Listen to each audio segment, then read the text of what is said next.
Hello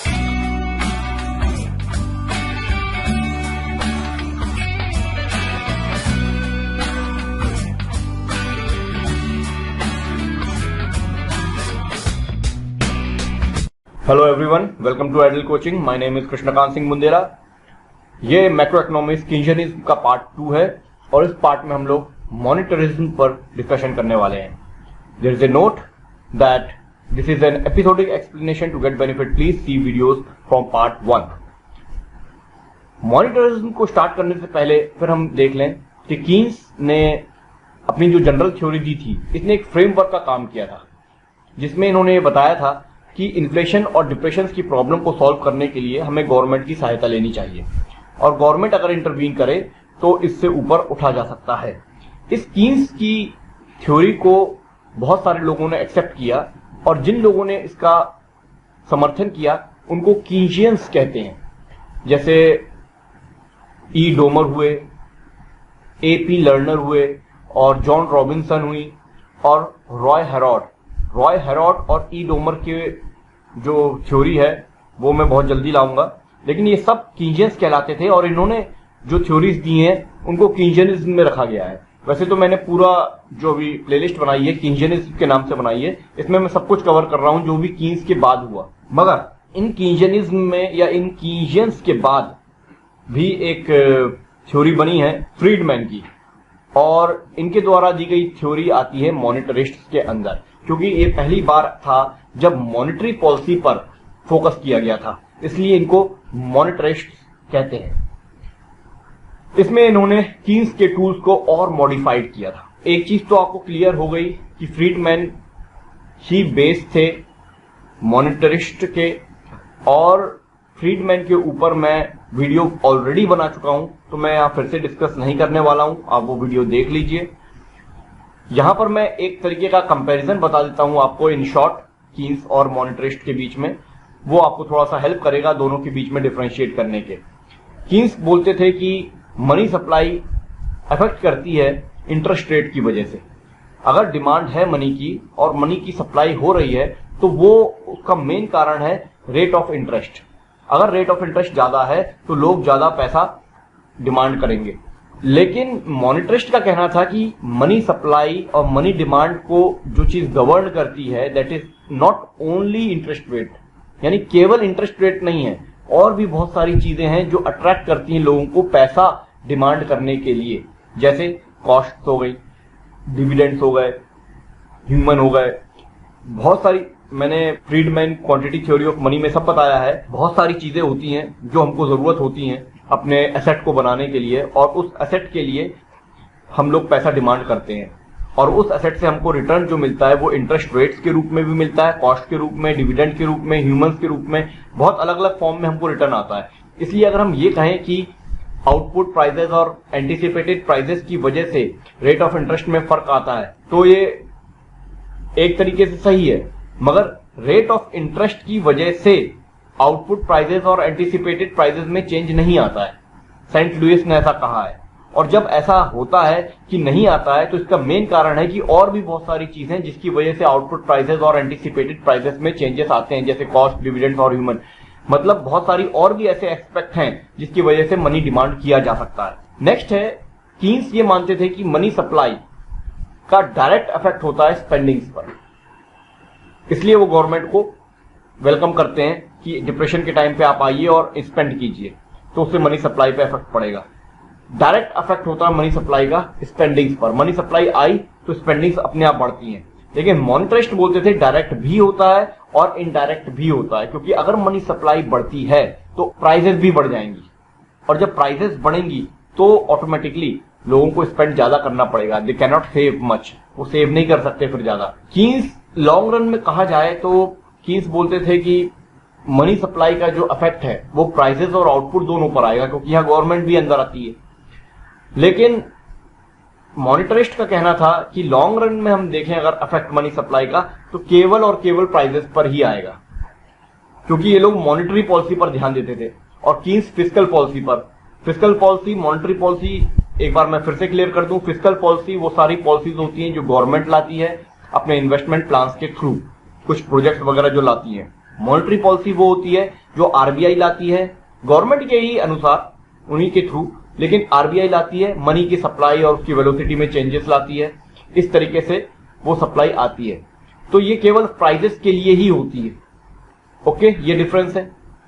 इसके बाद एक डिफरेंस ये भी है कि अगर हम करंट रेट ऑफ इन्फ्लेशन में देखें तो कीन्स ने इसको सपोर्ट किया है, और अगर हम मॉनेटरिस्ट को देखें तो उनका सपोर्ट था दोनों की तरफ, यानी कि मॉनेटरिस्ट का काम तब बनता है जब करंट और एक्सपेक्टेड रेट ऑफ इन्फ्लेशन दोनों हो।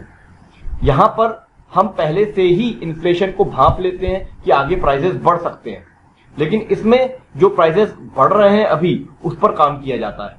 ये दोनों में बेसिक फर्क है। इसके अलावा कीन्स ने यह भी माना है कि अगर हम नेशनल इनकम को लें तो मनी सप्लाई का इनसे रिलेशन अनस्टेबल है। ऑब्वियसली जब हम फिस्कल पॉलिसी पर ध्यान दे रहे हैं तो उसका डायरेक्ट रिलेशन नेशनल इनकम पर होता ही नहीं है। मतलब यह है कि अगर गवर्नमेंट कुछ भी काम करती है बिकॉज उनको स्पेंड करना है तो उसका असर पॉजिटिव होगा नेगेटिव होगा, इसमें कुछ पक्का नहीं है, इसलिए यह अनस्टेबल रहता है। लेकिन जब मॉनिटरिस्ट का हम देखें और मॉनिटरी पॉलिसी के थ्रू हम नेशनल इनकम को देखें तो वो हमेशा स्टेबल रहेगी, क्योंकि उनको पता है कि मनी सप्लाई को उनको किस तरीके से चेंज करना है और किस तरीके से खरीदना बेचना है सिक्योरिटीज, ताकि मनी सप्लाई बढ़े घटे। देन एक और डिफरेंस ये है कि मनी सप्लाई का इफेक्ट लॉन्ग रन में इनकम पर होता है, पर मॉनिटरिस्ट का मानना है कि इसका इफेक्ट शॉर्ट रन में इनकम पर होता है। इसके अलावा कीन्स ये भी कहते हैं, देखिए कीन्स बोलते थे मॉनेटरी पॉलिसी में जो चेंज आ रहे हैं वो वीक इंपैक्ट करते हैं इनकम पर, और मॉनेटरिस्ट कहते थे कि मॉनेटरी पॉलिसी का जो चेंज हो रहा है उसका स्ट्रॉन्ग इंपैक्ट है इनकम पर, इसलिए इन्होंने मॉनेटरी पॉलिसी पर ध्यान दिया और कीन्स ने फिस्कल पॉलिसी पर ध्यान दिया। ओके, इसको अगर हम समराइज करना चाहें तो हम ये समझ सकते हैं कि मॉनिटरिज्म में फ्रीडमैन थे और कीन्जियनिज्म में कीन्स थे। इकोनॉमिक इक्विलिब्रियम के हिसाब से देखें तो मॉनिटरिज्म कहते हैं कि ये जो थ्योरी है ये फुल एम्प्लॉयमेंट पर लागू होती है, कीन्स कहते थे कि बिलो फुल एम्प्लॉयमेंट पर मेरी थ्योरी लागू होगी।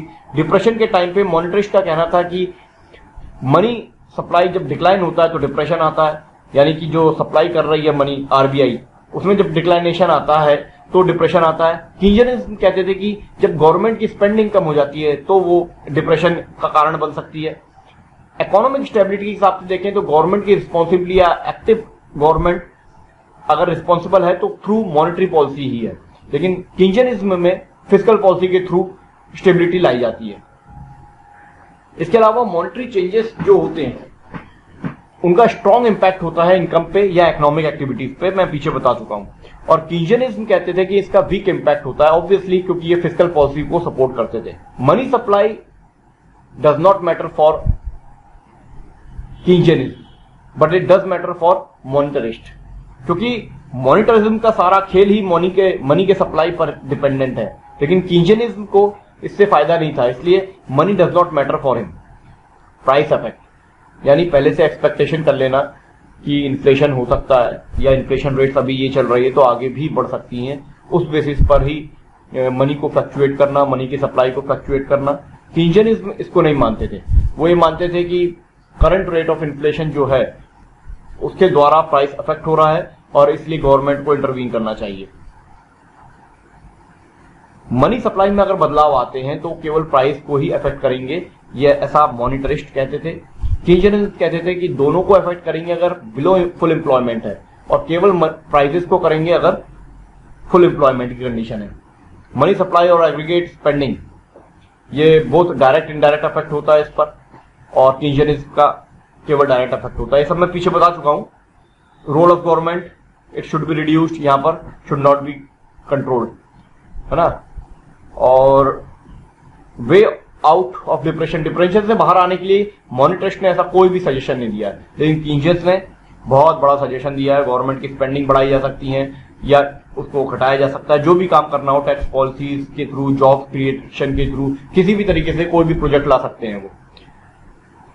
इसके अलावा फ्रीडमैन के साथ साथ एक और साइंटिस्ट, एक और इकोनॉमिस्ट थी, अन्ना जे स्क्वार्ट्स, ये भी मॉनिटरिस्ट कहलाती थी, ये भी मॉनेटरी पॉलिसी के पक्ष में थी। अगर आप प्रपोजिशन देखें, वो सारी धारणाएं जिसकी वजह से मॉनिटरिस्ट ऊपर आए या ये कंसेप्ट आया मार्केट में, इकोनॉमी में, एक्चुअली दो जड़ों में दो चीजें ऐसी थी, इक्वेशन ऑफ एक्सचेंज और क्वांटिटी थ्योरी ऑफ मनी, जिसके सहारे मॉनेटरिस्ट ने ये थ्योरी बनाई, खासतौर पे फ्रीडमैन ने। ये दोनों थ्योरीज, इक्वेशन ऑफ एक्सचेंज दी थी फिशर ने और क्वांटिटी थ्योरी ऑफ मनी भी दी थी फिशर ने, और ये दोनों की बेसिस पर मॉनेटरिज्म की थ्योरी आई। इसीलिए मॉनेटरिज्म की थ्योरी का जो बेस है वो क्लासिकल्स में ही है, क्योंकि फिशर क्लासिकल इकोनॉमिस्ट थे और उनके द्वारा ही ये इक्वेशंस दिए गए थे। इक्वेशन ऑफ एक्सचेंज में बता चुका हूं, और क्वांटिटी थ्योरी ऑफ मनी भी। क्वांटिटी थ्योरी ऑफ मनी का पार्ट 1 जो है, जिसमें हम फिशर के बारे में बात करते हैं, उसमें ये एक इक्वेशन था MV = PY। एक और प्रपोजिशन यानी धारणाएं है कि मनी डिमांड जो होती है वो स्टेबल होती है अगर नेशनल इनकम, इन्फ्लेशनरी एक्सपेक्टेशन और रियल इंटरेस्ट रेट के हिसाब से देखा जाए तो, और वेलोसिटी भी स्टेबल रह सकती है अगर हम frequency of payments, inflationary expectations और रियल इंटरेस्ट रेट्स के हिसाब से ले तो। ऐसा मानना है मॉनेटरिस्ट का। एक ट्रांसमिशन मैकेनिज्म होता है। ये क्या होता है, जब मनी सप्लाई को बढ़ा दिया जाए तो ऑटोमेटिकली लोगों की स्पेंडिंग बढ़ जाएगी, क्योंकि लोग ज्यादा खर्च करेंगे, उनके पास पैसा ज्यादा आएगा, क्योंकि प्राइसेस भी बढ़ जाएंगे। तो ये वो लोग डिसाइड करेंगे अपने पोर्टफोलियो में कि उनको कितना पैसा कंज्यूमर गुड्स में देना है और कितना पैसा इन्वेस्टमेंट गुड्स में देना है। तो एक तरीके से आप अगर मनी सप्लाई कर रहे हैं तो आपको पता लग जाता है कि लोग कितना स्पेंड कर रहे हैं, तो कंज्यूमर में और इन्वेस्टमेंट गुड्स में आना ही आना है वो पैसा। इसको बोलते हैं ट्रांसमिशन मैकेनिज्म।